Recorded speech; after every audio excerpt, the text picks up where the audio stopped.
అందరికీ నమస్కారం. నేను మీ గంటి ఉష. నా మిత్రులకి, శ్రేయోభిలాషులకి అందరికీ కూడా కృతజ్ఞతలు, శుభాభినందనలు. రోజు రోజుకి నన్ను అభిమానిస్తూ, ప్రోత్సహిస్తున్నటువంటి సబ్స్క్రైబర్స్ అందరికీ, వ్యూవర్స్ అందరికీ కూడా నా శక్తి వంచన లేకుండా వేదం వివరించిన దానిలో అర్థం చేసుకున్నది సాధ్యమైనంత మీతో పంచుకునే ప్రయత్నం నేను చేస్తూ ఉంటాను. అందుకు మీ సహకారం నాకు ఎప్పుడూ ఉండాలి. సరే, ఈరోజు ఒక గొప్ప విషయం. అదేంటంటే మీతో పంచుకోవాలని వచ్చాను. మన పురాణాలని, మన ఇతిహాసాలని చులకన చేసి మాట్లాడే వాళ్ళ పట్ల ఒక కొరడా జళిపింపు లాంటిదే ఈ ఇప్పుడు నేను చెప్పబోయే విషయాలు, మీతో పంచుకోబోయే విషయాలు. మనందరికీ తెలిసిందే. దీనికి ముందు మన పురాణంలోని ఒక కథ చెప్తాను. అయితే మనకి ద్వాపర యుగం తెలుసు. ద్వాపర యుగంలో శ్రీకృష్ణావతారం తెలుసు. కృష్ణుడికి అన్నగారైనటువంటి బలరామదేవుల గురించి కూడా అందరికీ తెలుసు. ఈ బలరామదేవుని భార్య పేరు రేవతి.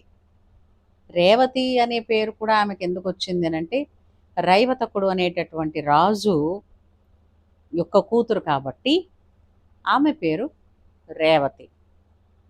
అయితే చాలామందికి అంటే ఒకప్పుడు ఇంట్లో కాలక్షేపం కోసం కూడా పురాణ పఠనం చేసుకునేవాళ్ళు. ఇప్పుడు అక్కడక్కడ చూడండి, విష్ణు నామాలు గ్రూపులుగా చేరి పారాయణలు చేస్తూ ఉంటారు.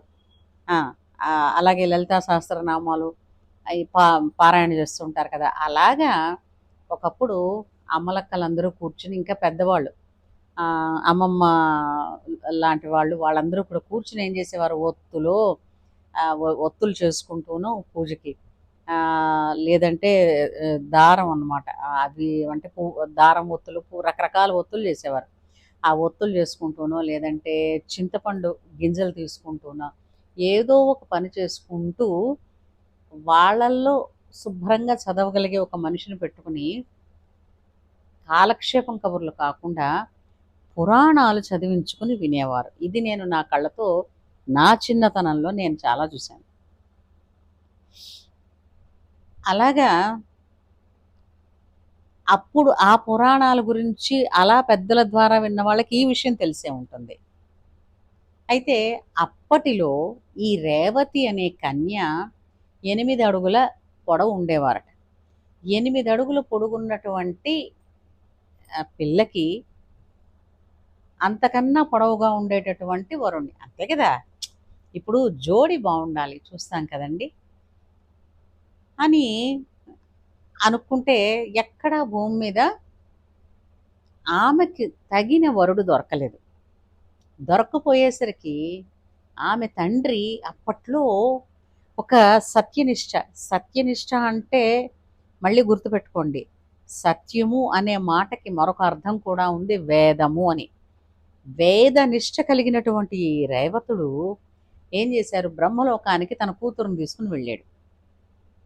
బ్రహ్మలోకానికి తన కూతురుని తీసుకుని వెళ్ళి, సృష్టించిన వాడివి నువ్వే కదా, మరి ఈ పిల్లను సృష్టిస్తే ఈ పిల్లకి తగిన ఈడును కూడా నువ్వు సృష్టించే ఉంటావు కదా, వాడెవడో చెప్పు, ఎందుకంటే ఈ అమ్మాయికి ఈడు వచ్చేసింది, పెళ్లి చేయడం ఎలా అని బ్రహ్మను అడుగుదామని బ్రహ్మలోకం వెళ్ళారు తండ్రి కూతురు.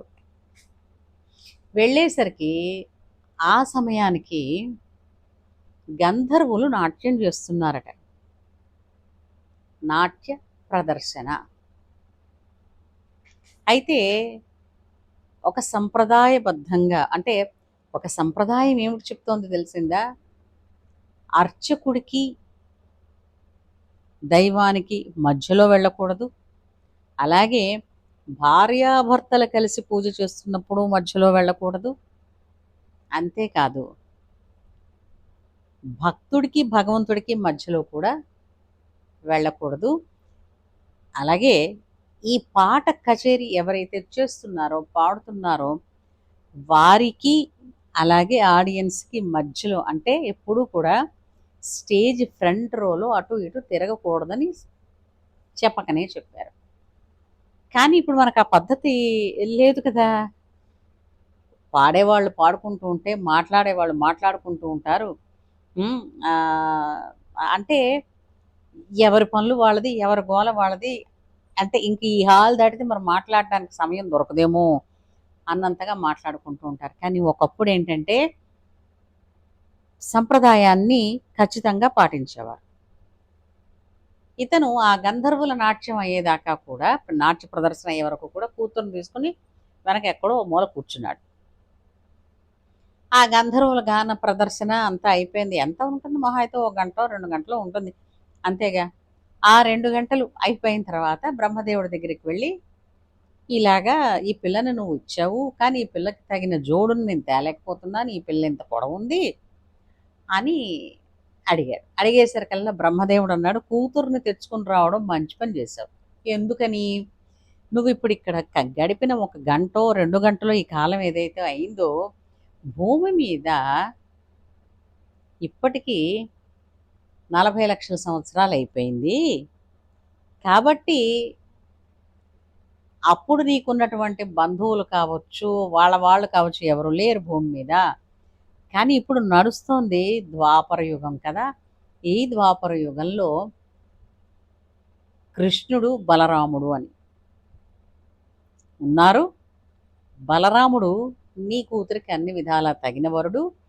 వెళ్ళి పెళ్లి చేయి. ఎందుకంటే ఈ పిల్ల టైమ్ ట్రావెల్ వీళ్ళిద్దరూ చేశారు కదా! అంతేగా. ఒక లోకం నుంచి మరో లోకానికి వెళ్ళారు కాబట్టి, ఆమె అదే ఈడుతో ఉంటుంది.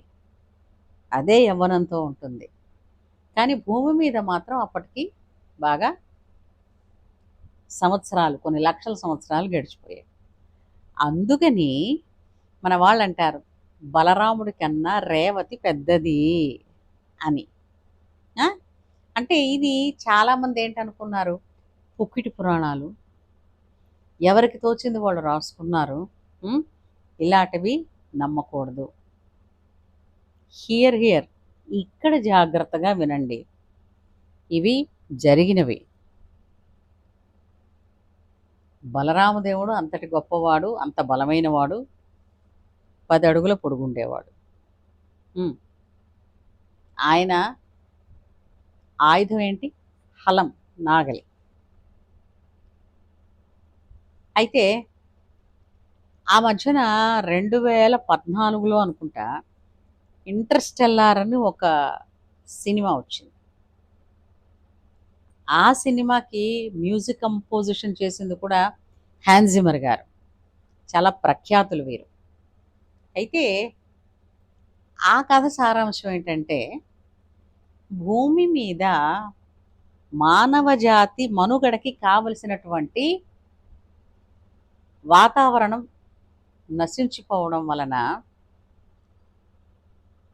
అలాంటి గ్రహాలు, మానవ జాతి మనుగడకి ఉపయోగపడేటటువంటి గ్రహాలు ఏమున్నాయి అనేటటువంటి సెర్చ్‌లో, అన్వేషణలో ఈ సినిమా తాలూకు హీరో వెళ్ళడం, కనుక్కోవడం, అదొక మిషన్ లాగా వాళ్ళందరూ దానికోసం పనిచేయడం.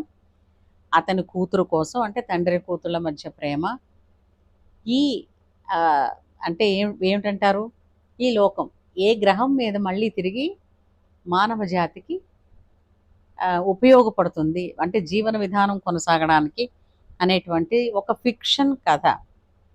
కానీ అదేం చెప్తుంది అనంటే, ఐన్‌స్టీన్ గారు చెప్పినటువంటి సాపేక్ష సిద్ధాంతాన్ని, అంటే ఏంటి? థియరీ ఆఫ్ రిలేటివిటీ, దాని గురించి చెప్తుంది. సరే, ఏవి ఆ సిద్ధాంతాలు అవి ఏమవ్వనండి. నేను వాటిని చదవకపోవచ్చు. కానీ సారాంశం మాత్రం చెప్తాను. మనకి శబ్దం కన్నా కాంతి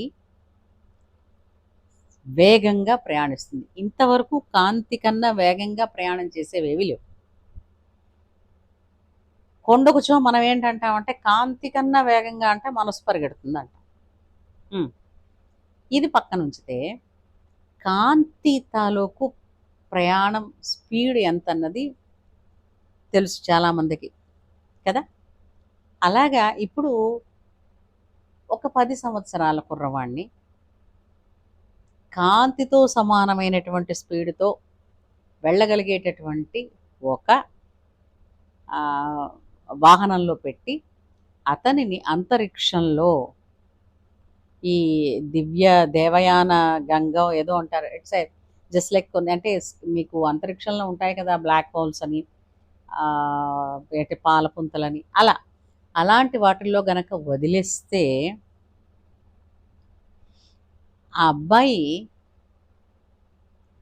భూమి మీదకి వెంటనే గనక వస్తే అతని వయస్సు కన్నా భూమి మీద లక్షల సంవత్సరాలు గడిచిపోయి ఉంటుంది. అతను మాత్రం అలాగే ఉంటాడు. అంటే అలాగే ఉండడం కన్నా అతనికి 56 సంవత్సరాలు వస్తాయట. 10 సంవత్సరాల పిల్లాడిని ఎక్కిస్తే అతను కొద్ది సమయం మాత్రం గడిపి అక్కడ వచ్చాడు అని అంటే అతనికి అన్ని సంవత్సరాలు గడుస్తాయి. కానీ భూమి మీద అప్పటికి లక్షల సంవత్సరాలు గడిచిపోయి ఉంటాయి. అంటే అది టైముని, అంటే డిస్టెన్స్ని, టైంని చెప్తూ ఉంటుంది. ఇప్పుడు కాంతితో సమానమైనటువంటి స్పీడ్తో వెళ్ళే వాటిల్లో జీవనం అన్నది స్తంభించిపోతుంది. జీవనం అంటే జీవ ప్రక్రియ కాబట్టి ఏజ్ అలాగే ఉంటుంది అని ఇంకా క్షుణ్ణంగా మనకి అది చదివితే తెలుస్తుంది అనుకోండి చెప్తారు. ఇప్పుడు చెప్పండి, ఆనాడు రైవత్ రాజు తన కూతురు రేవతిని తీసుకుని బ్రహ్మలోకానికి వెళ్ళి తిరిగి వచ్చేసరికి ఇన్ని లక్షల సంవత్సరాలు అయిపోయాయంటే నిజమా అని అన్నారు. అది ఎప్పుడు జరిగింది, ఏ యుగంలో జరిగింది, ఐన్స్టీన్ ఏ యుగం వారు, ఏమిటి కనిపెట్టి చెప్పారు అంటే దీన్ని బట్టి మనకు ఒక విషయం తెలుస్తోంది కదండి. మన వేదాలు, పురాణాలు, ఇతిహాసాలు ఇవన్నీ కూడా మనకి చెప్పినవే, కాకపోతే వాటిని మనం ప్రచారంలోకి తీసుకువెళ్ళే తీరులో తేడా వలన వీటిని పెదవి విరిచి పక్కన పడేసి ఆ తెల్లవాడేదో చెప్పిన వాటిని నిజమని నమ్ముకుంటున్నారు. వీళ్ళన్నిటికన్నా ముందే, ఐన్స్టీన్ కన్నా ముందే కూడా ఈ సాపేక్ష సిద్ధాంతాలు కావచ్చు ఇవన్నీ కనిపెట్టింది ఎవరండి? మన మహానుభావులైనటువంటి ఋషులు. ఏమంటారు? ఈ విషయం ఇంత చక్కగా బోధించారు మనకి ఎవరో తెలిసిందా? సాక్షాత్తు అపర సరస్వతి సహస్రావధాని శ్రీ గరికపాటి వారు. వారి వాగ్ధాటిలో అద్భుతమైనటువంటి రత్న గుళికలు లాంటి ఈ నాలెడ్జ్ తునకలు, జ్ఞాన తునకలు వెదజల్ల పడుతూ ఉంటాయి. అందుకునే ప్రయత్నం చెయ్యాలి. ఎందుకు అనంటే ఐశ్వర్యమైనా దొరుకుతుందేమో వెతకక్కర్లేకుండా జ్ఞానం మాత్రం వెతికితే గాని దొరకదు. ఏమంటారు? ఐశ్వర్యం ఎంత ఉన్నప్పటికీ చీకటిలో కూర్చుంటే విలువలేదు. జ్ఞానం అనేటటువంటి దీపం సహాయం ఉంటేనే ఐశ్వర్యాన్ని కూడా సద్వినియోగపరుచుకుంటాం మనం. అవునంటారా కాదంటారా? మీకు ఈ వీడియో కనుక నచ్చితే వెంటనే లైక్ చేయండి. ఇలాంటి మంచి మంచి వీడియోస్ నా నుంచి మీ దాకా రావడానికి వెంటనే సబ్స్క్రైబ్ చేయండి. మీ ఆత్మీయులతో ఇలాంటి ఉపయోగకరమైనటువంటి విషయాలని షేర్ చేయండి. మీరు ఎలాగూ చేస్తారు. డన్. ఉంటానండి. జై శ్రీరామ్.